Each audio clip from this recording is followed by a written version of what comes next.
প্রিয় দর্শক, এই মুহূর্তে রয়েছি কুমিল্লার চান্দিনা সরকারি হাসপাতালে। আপনারা দেখতে পাচ্ছেন, আপনাদেরকে দেখানোর জন্য চেষ্টা করছি চান্দিনা সরকারি হাসপাতালের সামনে যে পপুলার ডায়াগনস্টিক সেন্টার রয়েছে, সেই ডায়াগনস্টিক সেন্টারের পাশেই একটি পুরাতন ভবন নতুন করে কাজ করা অবস্থায় এখানে পুরাতন ভবনের যে মালগুলো রয়েছে সেই মালগুলোকে একজনকে পাইকারি আকারে তার কাছে বিক্রি করা হয়েছে। অর্থাৎ পুরাতন ইট, বালু, রড, সিমেন্টগুলো যেগুলো রয়েছে তিনি এগুলো নিয়ে যাচ্ছেন এবং তিনি জায়গা পরিষ্কার করে দিচ্ছেন। এমন অবস্থায় সেই ব্যক্তি এখান থেকে এগুলো নিয়ে যাওয়ার সময় তিনি যখন মাটি খুঁড়ে পুরাতন ইটগুলো নিচ থেকে বাইর করছেন, ঠিক তেমন সময় ওই ব্যক্তি মাটির নিচে পড়ে যান এবং মাটির নিচে পড়ে যাওয়া অবস্থায় 10 থেকে 15 মিনিট পর্যন্ত তিনি মাটির নিচে থাকেন এবং একটি পর্যায়ে তাকে ফায়ার সার্ভিস এসে সেই মাটির নিচ থেকে তুলে তাকে তাৎক্ষণিকভাবে চান্দিনা, যেহেতু হসপিটাল কাছেই রয়েছে, তাৎক্ষণিকভাবে চান্দিনা সরকারি হাসপাতালে ইমার্জেন্সি বিভাগে তাকে প্রেরণ করে এবং কর্তব্যরত চিকিৎসক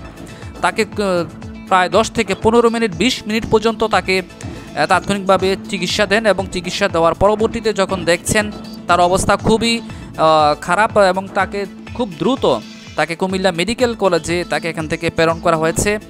তার অবস্থা এই মুহূর্তের মধ্যে খুবই আশঙ্কাজনক। আমরা আপনাদেরকে দেখানোর জন্য চেষ্টা করছি, আমাদের সাথেই থাকুন। তার নাম হচ্ছে মোহাম্মদ হোসেন মিয়া, তার বাড়ি হচ্ছে কুমিল্লা দেবিদ্বার উপজেলা বল্লাপুর গ্রামে।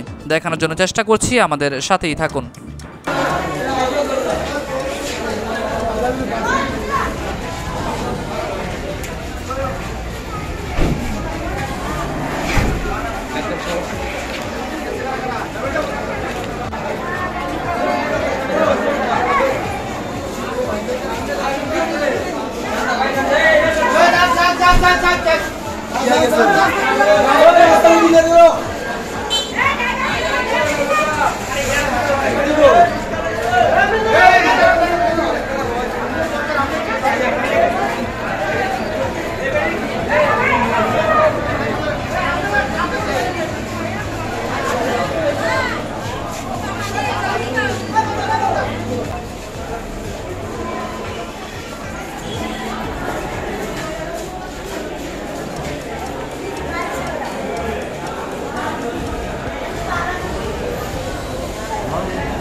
কাজ করছিল কোন জায়গা? এমনই ঘটনা।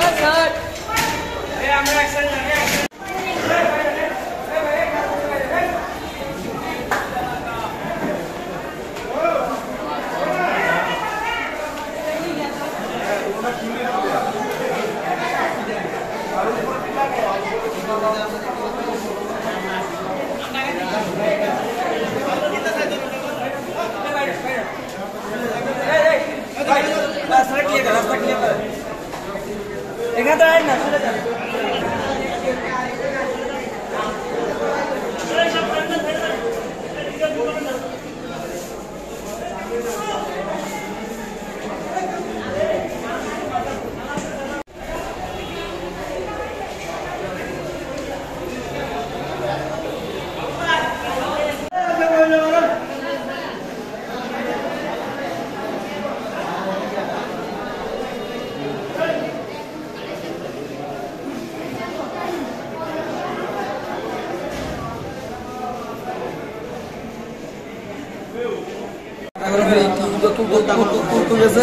তোমার ভিতরে আছে না, এবার ভিতর থেকে গেছে, এবার আছে না বাইরে হয়েছে না, এই দুটো কেটে গেছে, এবার তুলছি, এবার ভিতরে হয়েছিল মাটি চারি মধ্যে গাড়া করে ফায়ার সার্ভিস আসছে, ফায়ার সার্ভিস আসছিল পরে তুলছিলাম।